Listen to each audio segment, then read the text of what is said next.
Monday, Judge Claudia Wilken heard objections to an antitrust settlement between student-athletes and the NCAA that would change the way college sports operates. If the settlement is approved by the judge in the next couple weeks, schools will start paying athletes directly for the first time. Amateur college sports, as we know it today, will be over. The House versus NCAA settlement sets up a pool of money for each school, which initially will start at $22.5 million per year. That'll be shared with student athletes. The money comes from sources like media rights, ticket sales, concessions, apparel, and sponsorships.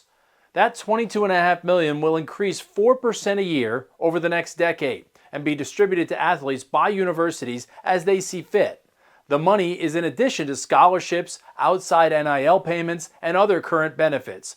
But it comes with a catch. Each sport will have roster limits, which coaches are generally not in favor of. We got to remove a lot of kids from the program, and it sucks. I'll be honest with you. There's a lot of kids that want to be here, want to stay here, that we can't have in the program. And kids that are paying their way, kids that have put a lot of blood, sweat, and tears in this place, kids that are invested academically, and now those kids got to make a choice. Other issues like the poaching of athletes through the transfer portal are not addressed in the settlement. That will likely continue during this new pay-for-play era. The biggest schools will still use outside collectives to sweeten the payments with additional name, image, and likeness deals. Nebraska coach Matt Rule recently described a common scenario.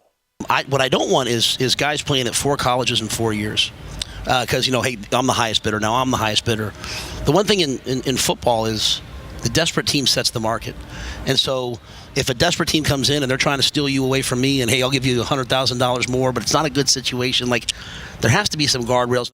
Then there are the many legal objections to the settlement, several of which were heard by the judge Monday, like gender equity. Since the money is coming from schools, some say it should be subject to Title IX laws, equally distributed among men and women's sports. As it stands, football will get the majority of the money now.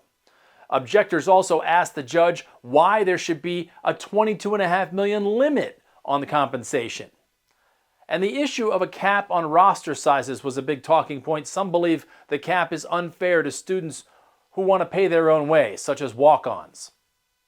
Commissioner Greg Sankey, who runs the SEC, the most powerful conference in college sports, would like Congress to pass legislation to help set some standards and hopes that all the schools will come together to work it out, regardless of this court decision. Not going state by state to have different laws to figure out the next one up, but we're going to come together and say, here's a competitive structure. We're going to do it with the best legal counsel. Our focus needs to be on implementation of a settlement. There's going to be plenty of criticism. We need to deal with the criticism where it's appropriate, adjust where we need to, but continue to adapt to a modern set of expectations.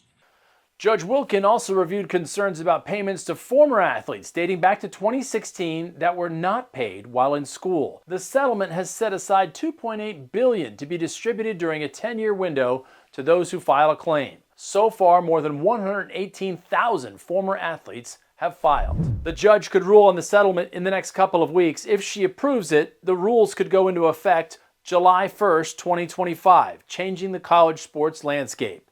Lawyers will also begin preparing for the slew of lawsuits that will no doubt follow.